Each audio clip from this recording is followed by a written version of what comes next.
Welcome to the ProfitLed podcast, where we discover proven growth strategies for bootstrapped entrepreneurs from the people who have done it before to help you accelerate your business. The ProfitLed podcast is brought to you by eWebinar, the leading automated webinar platform, which could save you from doing the same webinar over and over again. From sales demos to onboarding to training, eWebinar turns any video into an interactive webinar that you can set on a recurring schedule or make available on demand, which means you can do hundreds of webinars without ever needing to actually be there to host them live. This podcast is a forum for the unsung heroes of SaaS, the founders and others behind bootstrapped startups who are creative and resourceful enough to forge a pathway to success. Here is where they get to share everything they learned along the way, so you can benefit from their experience and find success in your own ventures too. Welcome to ProfitLed, the podcast for bootstrap entrepreneurs looking to make it happen. My name is Melissa Kwan. I'm the co-founder and CEO of eWebinar and your host. Today's guest is someone who may just change the way you think about and write content forever. Before I introduce him, I want to give you some context as to why I brought him here today to discuss all the things that are wrong with content marketing and what you should be doing instead. In the last 13 years that I've been in startups, I've worked with no less than 20 companies and independent contractors to execute a content strategy.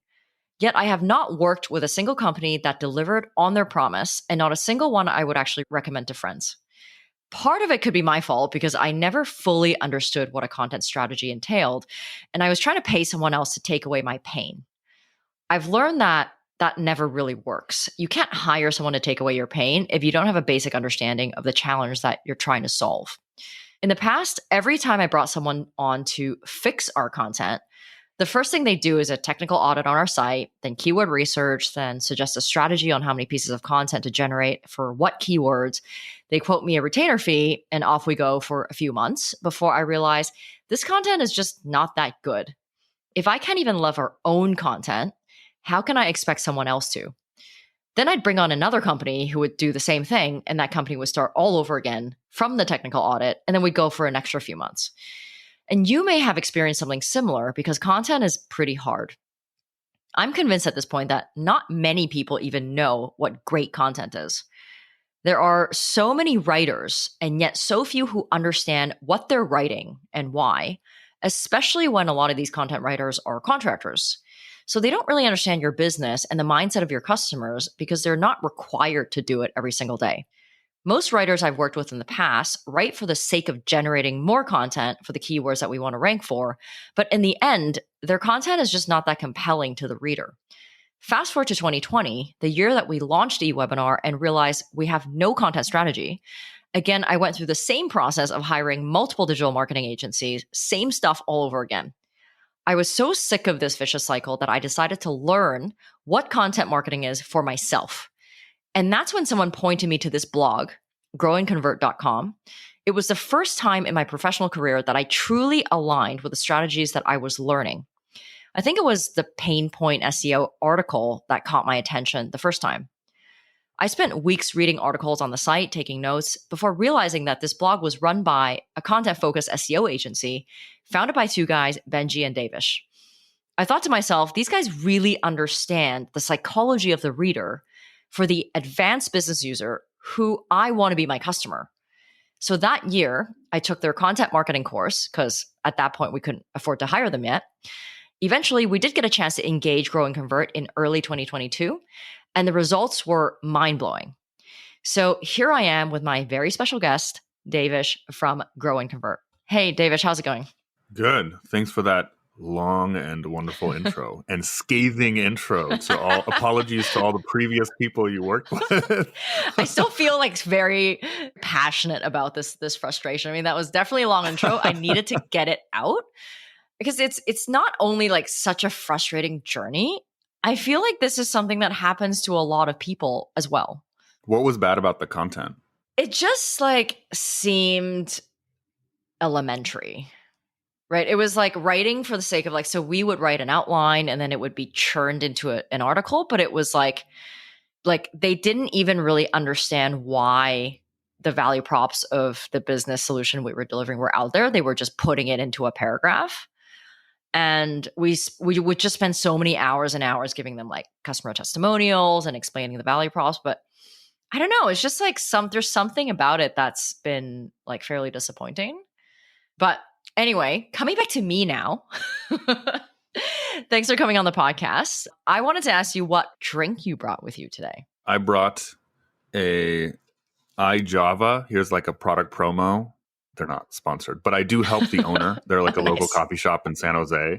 And I just can't help but talk about marketing with everyone. And so I just have been going there for years and kept talking to him about how his business works. Cause I have this weird side interest in like local brick and mortar businesses like this. My dream is to own something like this in my retirement. And so I help him with Facebook ads and like random marketing things. But yeah, it's iJava coffee, and let me pour it into my little, and then hold on, this gets even better. I'm holding it up to the screen on a podcast, which is really great podcast etiquette where no one can see it. But I have this really tiny, like espresso style cup.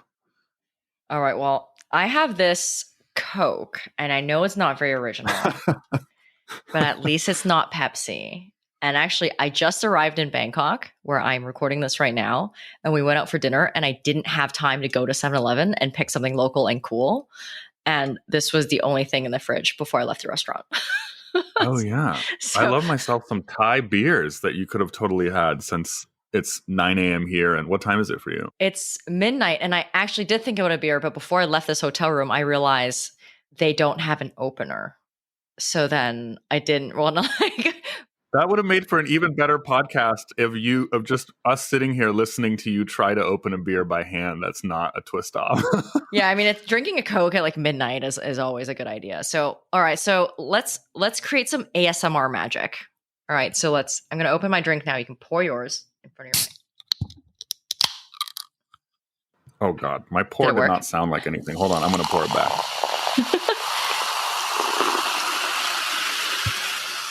I wonder if the mic is picking up the fizz. All right. Well, cheers. Yeah, cheers. Sorry, I very inappropriately took a sip right before I cheersed. Yeah, you became that guy. You became that guy. Well, you're welcome to join us at home, by the way, if you also have a drink. So, Devesh, let's kick this off. Tell us a bit about yourself and what you guys do at Grow and Convert. Yeah, I'm one of the two co-founders, as you mentioned, of Grow and Convert. The other one is Benji Hyam. And we are now a little bit more than a content SEO agency. So that's something we can talk about as well. But historically, we have been a content marketing agency. We are recently, and I can get into this later, repositioning slightly as an SEO agency that is content-focused, a content-focused SEO agency. And also very recently, we are also testing out some paid search services because they go hand in hand, obviously, with SEO and organic search. And then, like you mentioned, we do have a course on content marketing that we've had for a while as well, and a pretty active, vibrant blog, which is how it all started, is via just the blog. So let's go back to my original scathing intro. Why do most SEO agencies or processes suck, like in your opinion? So that's a different question. So let me answer the first thing you were saying in the scathing intro, which is, why does most content suck? There's multiple reasons to that. Because SEO, of course, has other aspects of ranking and keyword selection and all. And I think there's sucky things about that most people do as well. But the content side, there's like multiple tiers of things you need to get right. And what you were talking about is bad product content, right? Am I right in that? It's like, that's what you were saying, is we give them, what did you say? You give them like interviews and outlines, but you also gave them like content about your product, right? And yet it's not coming back good. And that's something that is a challenge for us, specifically with hiring. Like right now, my biggest, like, I have this little to-do list with these weekly goals. Like, there's multiple weekly goals. We're recording this on a Thursday. I will not reveal how many of them I've accomplished because it's embarrassingly low. But so many of them are around me helping David on our team with hiring, because hiring writers that can do this kind of product-based writing and copywriting is so difficult. And we recently had this realization that we have been going through, and he has been going through hundreds. I mean, we have probably 1,300, so over 1,000 applicants to our writing job form, that most of which we got from posting on job boards. And we realized no one actively on the team now, a good team member, found us by searching on a job board. All of a sudden, it occurred to me. We were just talking about it, and we were sort of trying to solve the problem. And I started counting, I was like, what about this person and this person, this person? And I was like, huh. So I then went through the people where I knew how they came to us. Then I started slacking everyone else. And I was like, hey, how did you how did you apply?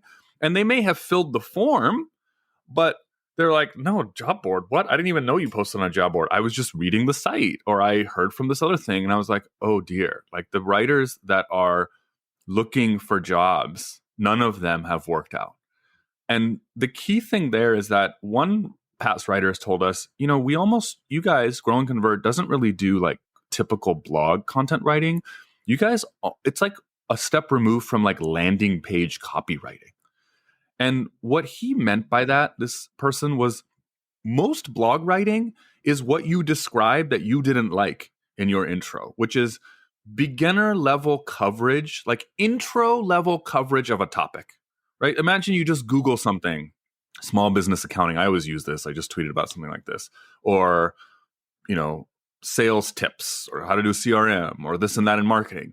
You're just going to get inundated with the page one results. Is just going to be intro guide to ultimate guide to 10 things you need to. And there's nothing wrong with those content formats, but we all know what we're going to discover when we get into it, which is nothing we don't already know. And that's normal blog content writing. The culture, the inertia of that is intro guide. We're trying to be helpful. And they're counting words and ultimate. We wrote this mega epic 10,000 word guide, dudes. And it's amazing. And it's all just beginner level coverage of these topics. Why? Because they're written by writers who aren't necessarily subject matters in it. Even writers who say, I'm a subject matter in marketing, means I've written tons of these beginner level things on marketing, or with B2B SaaS, or in fintech, or whatever, right? They don't have that. But in product copywriting, you need to get into, and we're talking about content that now ranks for product related keywords, not accounting tips, or small business accounting tips, but rather best small business accounting software. If you want to stand out for that query and you sell a small business accounting software, you need to get into the details of what makes yours different, better. What are the value propositions? How is it different than every other accounting software? How is it bigger than the big incumbent QuickBooks or whatever? And to do that, you need to deeply understand the product. How many people listening to this that own a product, have a product, work at a company with a product, would trust someone outside the company to make those arguments? Those are non-trivial arguments. Before I did Grow and Convert and all, a long time ago, did presentation design. That was my foray into entrepreneurship. Presentation design for startup founders. Working with the founder took a lot of time to nail the pitch to investors of just, how am I positioning my own product? Which value propositions are most important? Which ones are secondary? Those are non-trivial things to wrestle with. And most writers they don't normally exercise those muscles. Forget whether they even can or have the talent to do it. It just is not in their habit. That's not what most clients pay them to do. So then when you come across and want something next level, that's not the beginning intro guide to something, it's really, really hard to find writers that can do that. And so the fact that you had a different experience with us, first of all, is amazing and flattering, but also, to toot our own horn, is not an accident, because we try really hard on that aspect. We care a lot, and we've sort of worked with people a ton. And the writers on our team, we've just gone through iteration after iteration, and draft and feedback and Loom videos and Zoom calls where we're just breaking it down and just trying to get it right. But would you say that what I've experienced, you had mentioned it's kind of a standard, right? You could just generate content, but do you think it's partly because the customer, like the client, me, don't care? Like, am I unique in really caring about really great advanced conversion content? Or people are most people just like, great, more content, I'm ranking, people are clicking on it. And that's what they're hiring the firms for. So it's almost like there isn't a standard that's set for the firms that are being hired. And then the content that's coming out is kind of consistent with the lack of standard. I blame two people, and I blame the client, like you're saying, second. First, I blame Google. Because like when we're going after a keyword, we analyze the SERP, the page one results in depth. And we have this like questionnaire or whatever in our internal process before we get to a draft where we're dissecting what's on page one already and whatever. And a pattern there is our writers and strategists kind of sometimes like poking fun at the results, being like, wow, this is amazing, like sarcastically. And so we have this culture of it. So, but the point is, these results are ranking now for the keywords we're trying to go after. So sometimes I joke internally with ourselves, like, what are we making fun of? Like yes, yeah. I make fun of it too. You know what I mean? But it's like they're ranking and we're trying to rank for that keyword. So they're doing something right. So first, I blame the Google algorithm because it kind of quote unquote works. Second, I blame maybe somewhere between like SEO agencies and founders, which is this chase for traffic. Note that what you have been saying and your complaints so far are around the depth of the content, maybe the correctness of pitching your product and the value propositions. But what most people are chasing are traffic. Like you look at the SEO people on Twitter, what do they brag about? Like they're showing client graphs, not of like conversion rate. They're showing just traffic up and to the right, traffic up and to the right. And if you are chasing high traffic keywords, high search volume keywords, those are often beginner level. They're like head terms. So like, you know, what I always say is for us, it's like content marketing. Like the term content marketing as an SEO keyword has like way more search volume than anything we would actually go after because it's like beginner level. But none of our clients, like you're not going to sit down at some point and be like, content marketing, enter on Google. Like who does that, right? But it has the most search volume. And so most SEO agencies, if they were to work for us, for example, or we were their client, hypothetically would be like, well, that has, I don't know what it is, like 12,000 searches a month. We should go after that, not some super long taily thing. And that's beginner level. So to rank for that, you need to cover all these beginner like aspects of content marketing. So by necessity, you have to be kind of surface level coverage of those aspects. And so that's what you end up with. And then, so to go back to what you're saying, yes, it's also most of these clients' fault because then the SEO agencies go after these beginner keywords. They write beginner content. It works. They get the traffic. They show the traffic. Clients happy. Look, we have all these page views.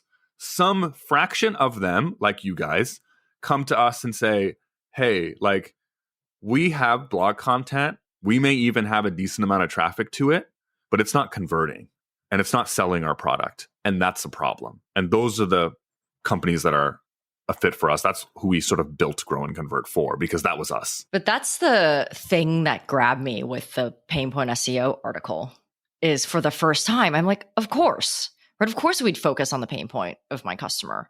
Yeah. Right? Because that's like, I just went through a whole kind of content marketing, like product messaging exercise where I did a deep dive with 10 of our best customers and then used all their language to create our marketing site and the nurturing emails and the onboarding emails. So why wouldn't we approach it that way?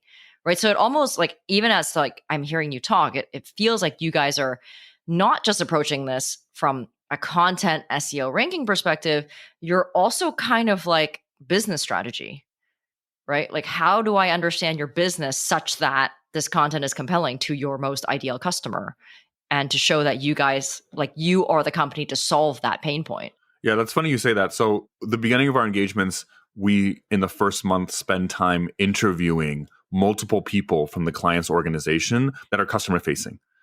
Why? Because we pester them with a ton of questions, record the call, and try to understand the customer psychology as best as possible so that we can elucidate these pain points. So pain point SEO has like maybe multiple tiers, but let me just think of it simply into two aspects. One is first, a very simple question it's asking. It has the word SEO in it, right? So pain point SEO is about like keyword selection. It's what would your ideal customers Google when they're ready and willing or like looking for your product? As opposed to what? As opposed to like queries that just generally your ideal customer may Google, but not when they're looking for their product. And I go back to the example I used. Like if you're selling some QuickBooks alternative, some small business accounting software, accounting tips for small business, very much that could be a pain point of your customer. So on the surface, you could say, hey, this is pain point SEO. But that first tier pain point SEO actually asks, but first prioritize what would they Google if they're looking for your software or product. So for us, even if accounting tips has way more search volume than small business accounting software, a much longer phrase, the latter we would go after first 100 times out of 100 because the conversion rate of that is just astounding. And there's multiple screenshots and data in both the Pain Point SEO article on our site and multiple others that like make that argument. And that's tier one. But those you almost don't need an interview for. It's obvious, right? Like you could just be like you could be like eWebinar, this is what we do. And people would be like, okay, like webinar software or like this and that. Like you could start to think of those very quickly, just looking at the website, you know? We could all just sit here and think of like a hypothetical accounting keywords or whatever. Where Pain Point SEO gets interesting is what happens when you run out of those, right? Those obvious high buying intent keywords. That's when we say, well, then ask what are the product related pain points of your customer? So accounting tips, yes, that is loosely related, but are there other things like generating a cash flow statement, how to create a balance sheet? That, like how to create a balance sheet in accounting software world, for example, and I'm going way more into this hypothetical analogy I pulled off the top of my head than I was planning on, right? Or like how to generate a cash flow statement. That's like, it's a pain point, but it's not accounting tips in that the buying intent is much higher because you're then able to pitch a product that literally lets them do that. You're like, no, here's how you could do it manually in Excel, but here's how our software, like how easy it is to do it, whatever. And I'm going too far into the analogy, so I can't go further because I don't know how, because there's no accounting software I'm thinking of. It sounds like it's your uncle's company at this point, though. Right. Yeah. And for just $2.99 a month, that's kind of Pain Point SEO, which is start at the queries and prioritize content that has the most buying intent and then work your way up the funnel from that. As opposed to how most people do content, which is start at the top of the funnel. Hey, first there's awareness stage, then consideration, then blah, blah, blah. I don't know what everyone puts in their marketing funnel these days. And that funnel methodology is, in our opinion, kind of has been proselytized by the HubSpots and all the world that have like software that kind of coincides with that idea, which is like, do these like guides, capture their email, and then drip them and whatever. And so it like kind of goes hand in hand, but we say flip it. Start with the highest buying intent and then find product related pain points and work your way up with less buying intent so that you've knocked off all of that low hanging fruit. Yeah. It's also way less competitive. Yes. I mean, yes and no. In some industries, those product related queries, like multiple people are going after. And that's kind of why we have started going into paid search, because often they start going after it on paid search, which is so funny to me. Like that SEO, that the stuff we say in SEO sounds like original because it's also should sound very obvious because the paid search people, they've been doing this forever. Why? Because paid search, the pressure's on because you're spending money for each click. And so everyone's like, because the moment you spend like $2 for a click, everyone's priorities shift in the correct direction, in my opinion. They're like, $2, hold on. Are we getting ROI for this? But you could spend $3,000 for a piece of content. No one asks what the ROI is. They're like, great, we got page views. Sounds amazing. But you're like, this click costs $1.99. And they're like, hold on, what's the conversion rate? And you're like, why didn't you ask about the conversion rate on the content? That's also an important question there. I mean, the funny thing is, like, anytime I see competitors on Google, I like click on their ads. I always click on their ad. I've definitely done that. There's companies I don't like. I'm like, I'm going to go ahead and let you pay $10 for this click. Yeah. So you had mentioned to me in another conversation that the vast majority of marketing budget is wasted on stuff that doesn't get ROI. Like, what are some of those things that you're referring to in the context of like, what should somebody like me be looking out for if I engage like a new person or a new company? My number one like thing I want to make fun of there is display ads. Like banners? Yeah. And I know in the small business world, people listening would be like, what are you talking about? But just if you just humor me for a second, it took me a while to realize this too. There are, I don't know how many millions of dollars spent every day on massive amounts of display ads. And I discovered this again recently with some clients. So in addition to Grow and Convert, how I met Benji is I've had this A/B testing CRO agency for e-commerce for forever, for like many years. And so I'm the Grow and Convert is like Benji was leading a growth team when we met, and I was doing the CRO, so Grow and Convert, very cheesy. And one of the clients was like recently again was like, hey, can we do some tests real fast on this landing page we're spending a ton of ad money on? He just said like ad money, like casually. It's like, okay. So we set up this very simple test, and I checked the results like a week later before our call. And I was like, oh, I think the A/B testing is like the software must be broken, or we didn't measure goals properly, because it's saying 0 conversions for both original and variation. It's like, that's weird. Turns out that was correct. And these display ads they were buying were so bad, or like the audience or whatever, it was just so useless that literally no one converted. Not on the original, not on our variation, like nothing. They're just bad. And we see this inside people's accounts, like paid accounts, SEO, like just display. Like, do not do that. If you're doing Google ads, turn off like preferred search partners, turn off display networks. Like that stuff just is not good. That's thing number one. You know what? I should asterisk. The marketing world and business world is very big. People would not be spending those millions of dollars if it got absolutely 0 ROI. There are mega corporations who use this not from a conversion standpoint, right? If Coca-Cola is buying display ads on ESPN.com during the World Cup, they're not like, how many cans of Coke did we sell, right? Did Melissa buy a Coke at that convenience store in Bangkok before her podcast? No one's asking that. Like Levi's jeans are not asking, right? Like, or I don't know, like those Lexus ads during, like right now it's the holiday time when we're recording this with like the bow. Lexus always has the ad with the bow. Someone walks out of their driveway and they're like, I bought you a car with a giant bow on it. They're not doing those and being like, how many Lexuses did we sell? They're all like brand stuff. So there's a place for that. So I should put that caveat in there. But for small businesses, there's no place for it because your money is precious and you need to get a return on it. That's thing number one. I'm going to pause for a second, but I could keep going. I'm on ways people waste money. Then, of course, near and dear to our heart is content.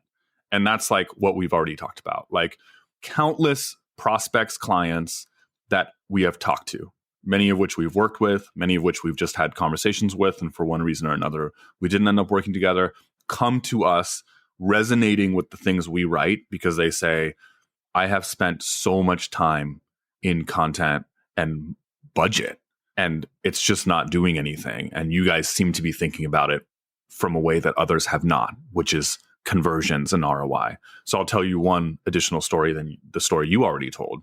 We have a client, it's one of our longest running. It is from a straight quantitative lead generation perspective, unquestionably our best performing like account client. It's been like 2.5 years now.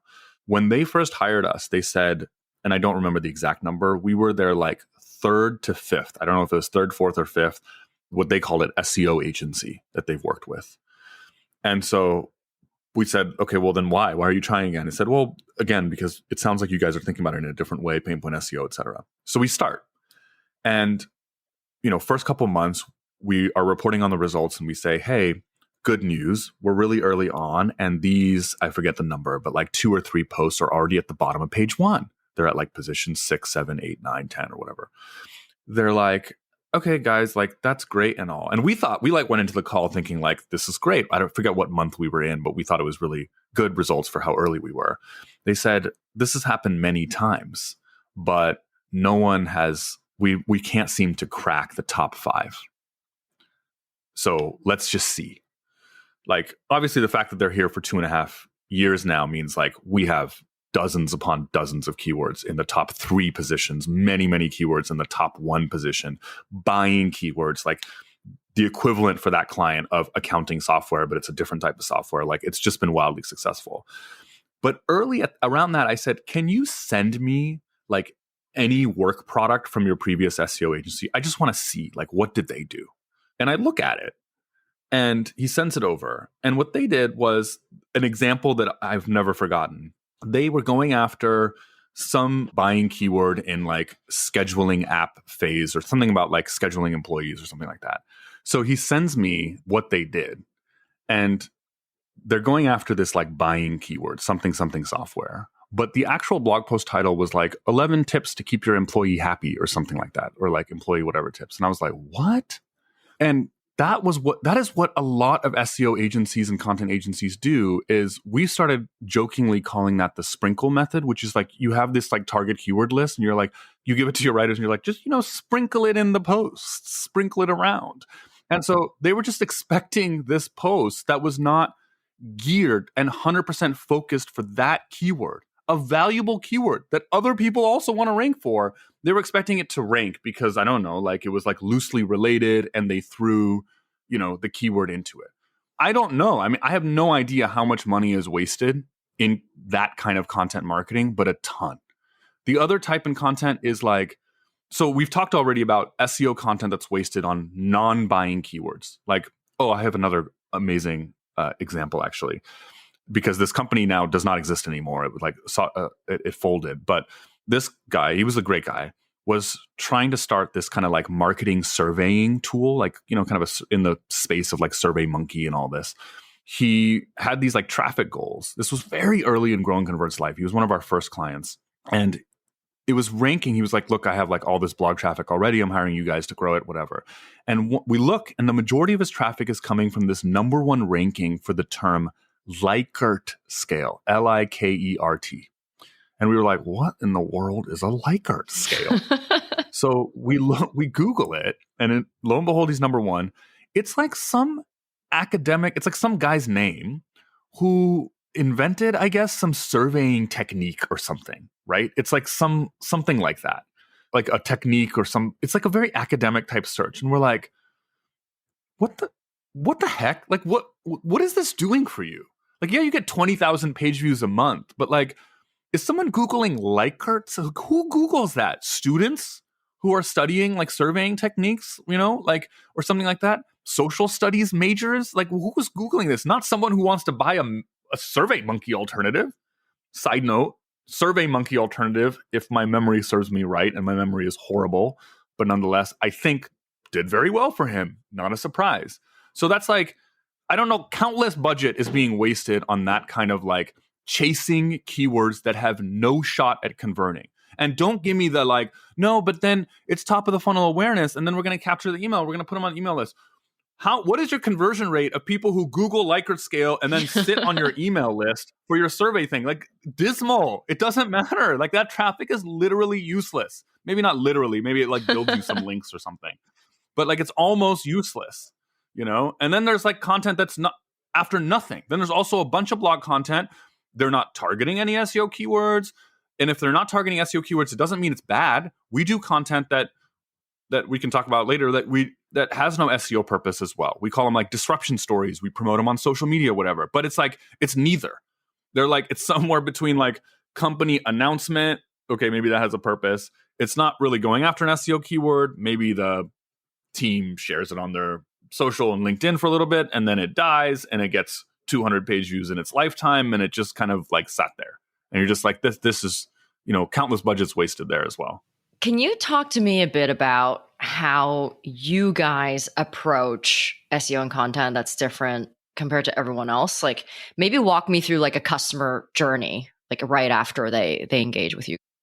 Hey, I'd like to take a second here to talk about my own company, eWebinar, and our mission to rescue people from what I call webinar hell, to give them back their time and save them literally hundreds of hours every month through webinar automation. If your sales team is tired of doing the same demo over and over for unqualified leads, or worse, prospects who don't even show up, an on-demand demo powered by eWebinar can help them get their time back so they can close more deals. If you're doing customer onboarding and training on repeat, eWebinar can help you automate those so you never have to do them live again. Customer success teams are using eWebinar to run hundreds of sessions every single month without a live host. Why don't you give our product a try and see for yourself? Visit ewebinar.com to join our own on-demand demo or to sign up for a free trial. All right, now that I've gotten that on my system, let's get back to the episode. I've already started touching on it, but let's do it systematically, right? So we know that our goal, we've kind of already touched on this, but the goal, the way we think of it, the way we teach others in the course to think of it and advise our clients is first, use SEO as like your backbone. Forget for a second like more advanced content marketing that's not SEO based. Unless you have this massive like social following or email list, like chances are you're going to need SEO. So start there, because otherwise your content is not going to get that many page views over time. It's not going to be evergreen without that. Then start at the keywords.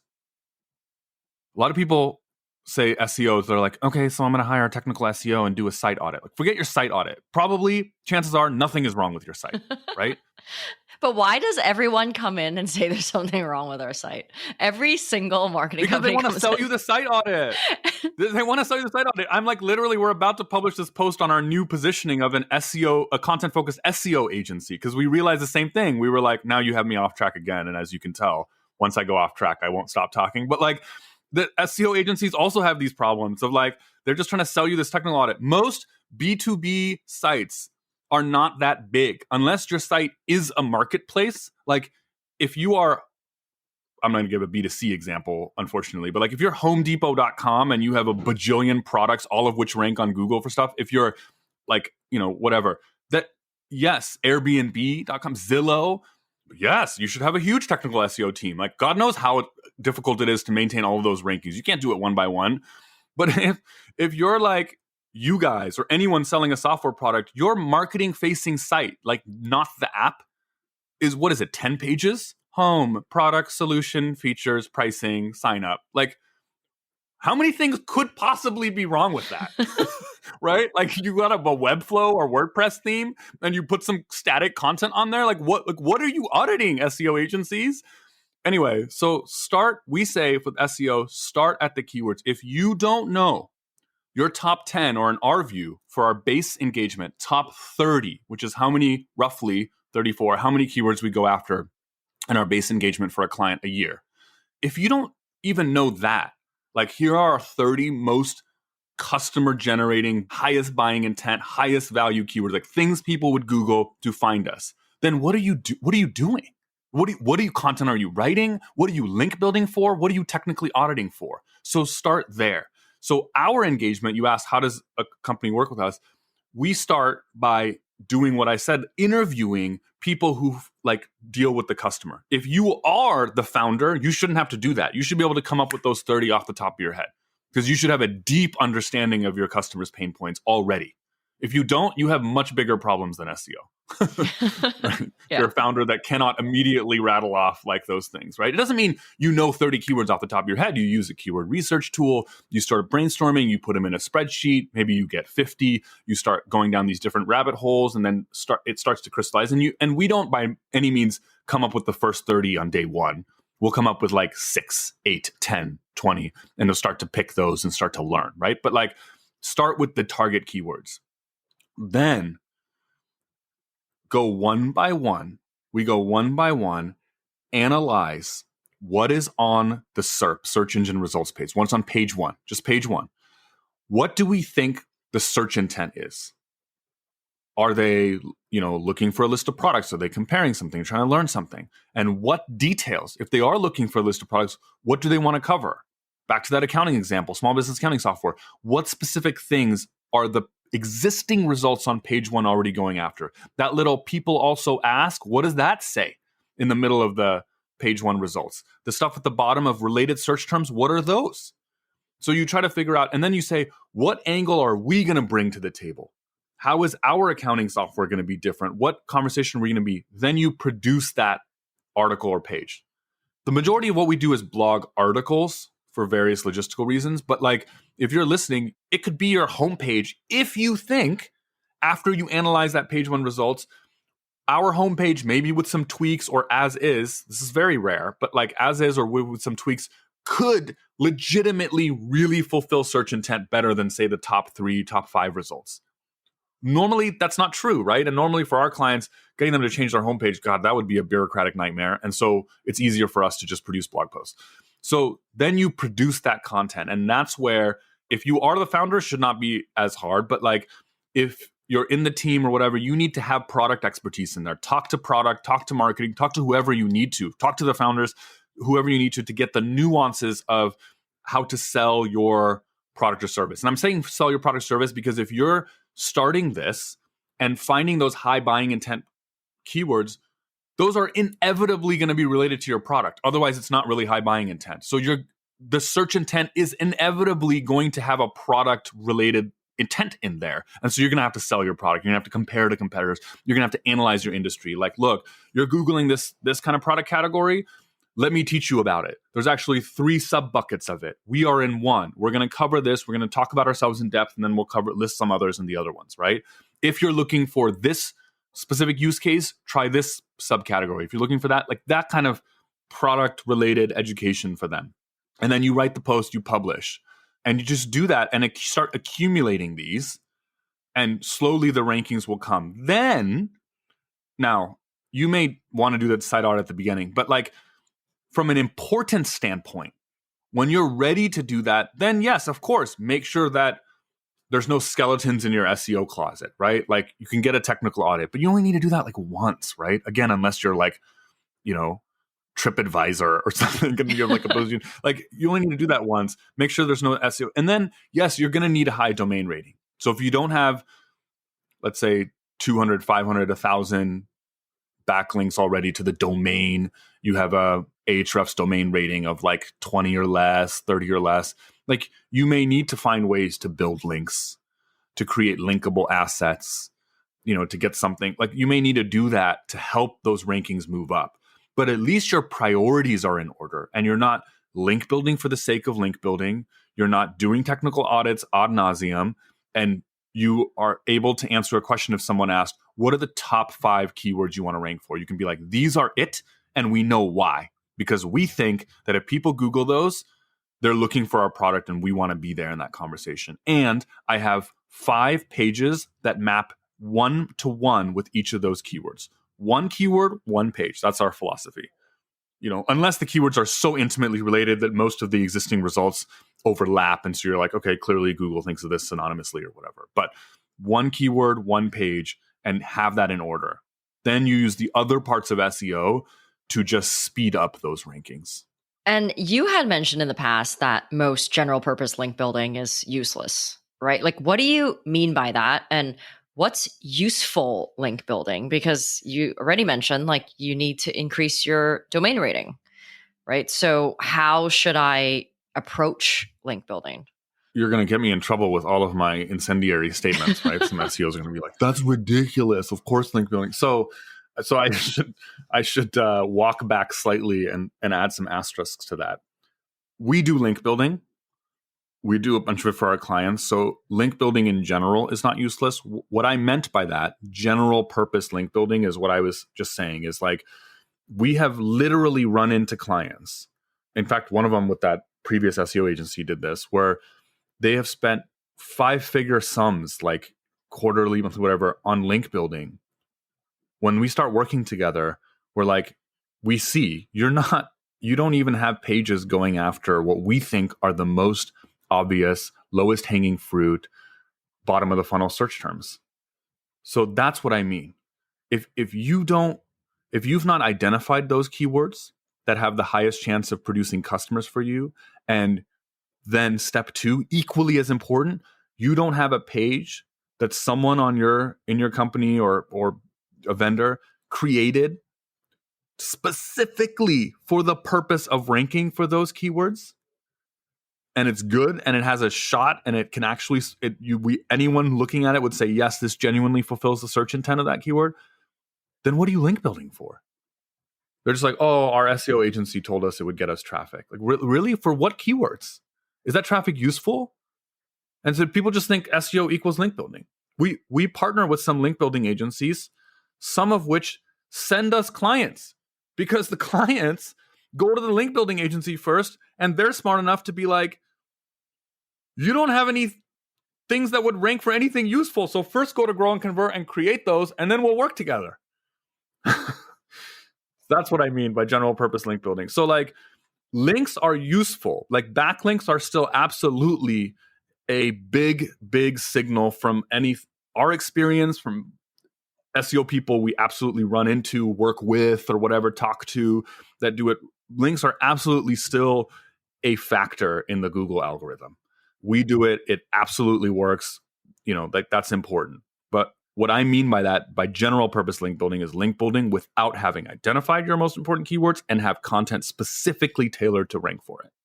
So we've worked with you guys on a few different types of long form content pieces. So like best of, I remember I wrote like a why we set out to build the best automated webinar software. You had talked about a disruption article, which actually reminded me that I also wrote, but then I forgot what happened to it, which I should go back to after this recording. And you guys have a very particular way of approaching the structure of the article in a way that speaks to the reader. And that was actually like mind-blowing to me because no one has ever brought this up to our attention. Like, people are like, oh, here's a best of, like, do this article. And it's like 1 to 10 and put you guys in one. And they're just kind of like not very good. It's all just kind of dumb articles, right? But you guys approach it in a complete different way is what if my prospect was reading this? What are some of the things that they would look for? Can you explain, I guess, a bit about like your philosophies behind writing content that actually converts using, some of those principles versus, writing content for just the sake of creating that piece? Yeah. Can you tell me more though, what specifically was different, what you called mind-blowing, like when you say structure, so that I talk about the right thing? Because we have a lot of particularities in how we write the content. Yeah. So let's just say like one of the best of articles, right? You don't just start with like, here are, the 10 best automated software companies. 1, 2, 3, 4, 5, 6, 7, 8. Like you've got like a proper intro, you state the problem, kind of the status quo. And then, you talk about how like you got like my company is more unique and what we've done. And then you kind of go into ranking these solutions. Yeah. So I think what you're speaking to is kind of what we touched on is we spend for a lot of people who are used to traditional type of blog posts, we spend a surprising amount of the page and of our words deeply selling our clients' products. And then there's other things you touched on about how we set that up in the intro or whatever. So that's number one, is that so we continue with that, like best X software. That's a very common keyword pattern that we have gone after and ranked for I don't know how many clients, because it's very much in line with everything I've said before of like being high buying intent.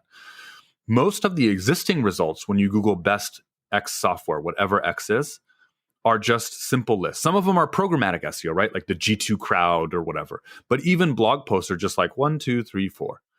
Even the blog post of one of the companies, right? It's like themselves and they're number 1 or 2 or 3 or 4. And they just have like a simple couple lines, the same amount as everyone else. We don't do that.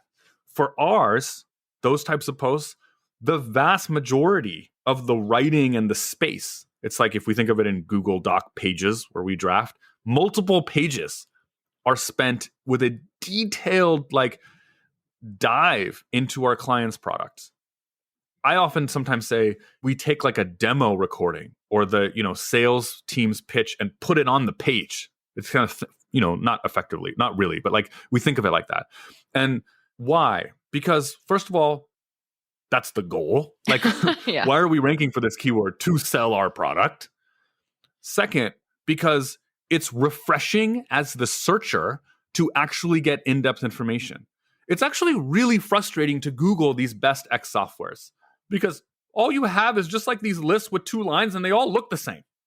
No one gives you their best foot forward. No one gives you their best sales pitch. And if I'm like actually looking for a product, I actually want a best sales pitch. It's this like content culture of like, don't sell, give, then ask and only give. And like, don't sell too hard. I don't want my content to be salesy. We want our content to be salesy. That's the whole point because we're going after salesy keywords.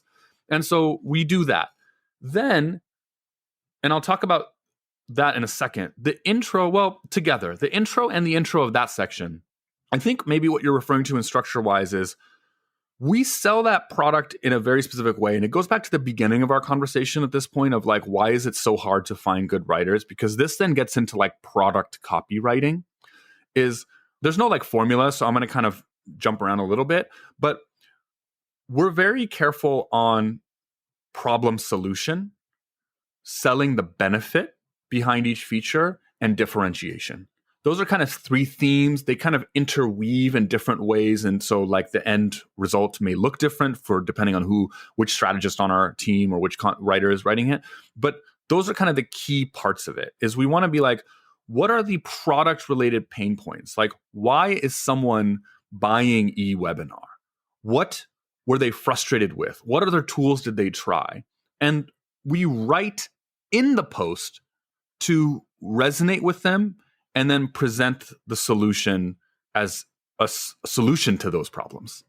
As opposed to what? As opposed to just listing features and pricing, which is what I think you're used to seeing, or just surface level list of features. We do this and then we do this, and you can play the webinar and record it or whatever. And so we say, no, hold on. These are the key things. Other people do X. Like a common one is that last pattern I said, is like differentiation. That's so important to us. And in our interviews that I talked about earlier, when we were interviewing the product team and the sales team, we ask a ton of questions about that. But can't you do this here? A bunch of people on our side, we have internal discussions where we said, oh God, the client told us that this is unique, but look, we went into the website of the competitor and they all do that. So then we go back to the client and say, this is not unique. And we force the client. And that's what I think what you're saying of like, it's almost like you guys do business strategy. We've had some of these conversations. The clients start fighting like amongst each other because we get into questions that they just never sat down and asked each other. And they're like, no, this is the most important. No, this is the differentiator. And then they have a very important and healthy conversation. I've said to Benji when we've walked out, we used to do these in person back in the day. I walked out and been like, we're like part marketing vendor, part like marketing therapist. Like, yeah. You're just like asking questions to like unveil these things. And then the intro also has to speak to that. We go, we think carefully, what is the psychology of someone who's Googling that? And one big difference in our intros, we don't start way back. Like eWebinar intro written by some rando would be like, video is really, these days, marketing, it's really important to say your message. And, everyone searches online and you're just like, what are you talking about? Like, these are all very obvious things, right? Or like the accounting example would be like, it's really important to know what your numbers are. You're like, yeah, they're Googling best accounting software. Like they know that. And so we say, what is the pain point of someone Googling that? You'd be like, for example, off the top of my head, there are tons of accounting software and on the surface, they all look the same, but they're not. There's actually 3 subcategories. Like if you read that, you'd be like, whoa, okay, tell me about them. Yeah. So suppose I know exactly what to do now. I'm fully educated. How do I evaluate for a great agency partner? Like, what are some of the questions I should ask? Like, how do I know if they can deliver on their promise? Is there like stuff I can look at in the past? And like, how do I know they're any good? No, do not rely on what they do in the past. That's the same thing for us with writers. We've had writers whose portfolios look absolutely astounding, and we get into piece 1, piece 2, and our strategists are like, Devesh, where did you get them from? I have to rewrite this, and I have 2 days, and I'm like mad at you, and I'm like, sorry. It's like, so because the past, you don't know who edited that. You don't know if the like client just heavily re-edited their stuff. Like you have no idea what the history is. I don't know the answer to that question because we are an agency, so we don't evaluate a ton of agencies. But I'll give you what I would do is, and what we do for writers is I would ask them to do like mini amounts of work. So ask them, give me examples, like what keywords, what would you do in the first 1 month, 2 months? So first ask, like figure out, are they going to do the like endless technical audits? And if they say technical audit, like ask them more why. This is a trick Benji taught me a long time ago when we were early on. We were trying to hire some marketer. Some marketer was trying to tell us we absolutely need to be on Pinterest. And we were like, that's weird. Oh, okay. And we were interviewing, and he said, with marketers, he was like, here's what you do. You just ask them about something they did in the past or an idea they have for you. And you ask them why like 5 times. And 95% of them just start saying marketing jargon after the third why. And then they don't actually say anything real. and you're just like, you don't know anything you're talking about. And the ones that do, you immediately know because everything they say makes sense. So you'd be like, oh, like, why do we need a technical audit? We just did a technical audit. What do you think is wrong? And they'll be like, well, because of blah, blah, blah. And, and then you'll say, well, what do you do next? Well, link building. Like, but for what keywords are we going to rank for? And then you start to like figure out their strategy. And if you can test them somehow, can we do a mini engagement? Can we do a pre-engagement? Some of them will just give you some like ideas free, really. And it's not about you stealing from them and stealing their ideas. That's not the point. The point is just to understand how they're going to work if you were to pay their retainer. How are you going to prioritize keywords? Can we get some examples? We'll pay you a little bit to start this. Like, can we do a trial? And just to figure out and just keep asking them, like, why did you choose this? Why did you do that? We're very confident if people ask us why 5 times. We'll explain all of it. So much so that I'm, talking way too much and going over the time we allotted here. But a lot of them, it just starts breaking down. And then the other thing to ask also is, who am I going to work with? Because another big complaint we've seen clients give us about agencies is they say, we get sold by the agency founder and all, who's like super smart and sounds awesome. And then and I apologize to people in their 20s that are listening to this, and some 22-year-old who fresh out of college is running our account. And then it's just a totally different experience. And it seems like they barely care and they're just checking boxes. Yeah. I mean, that's obviously happened to me. So one last question for you. What are some final words of wisdom that you want to leave with our listeners today who are bootstrap founders focusing on driving growth and profitability? So as a bootstrap founder, I'm going to give you some cliches and then hopefully some not cliches. Number one, you can't market a bad product.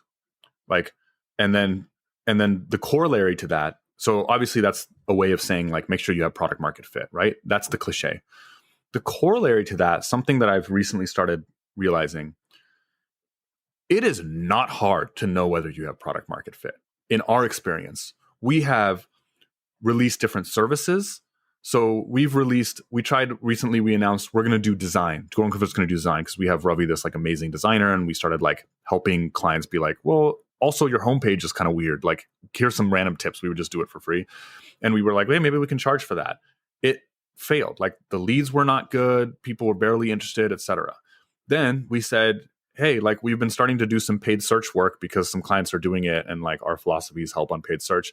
We announced that over email. Great. Like, multiple existing clients are like, hey, can you just take over for us?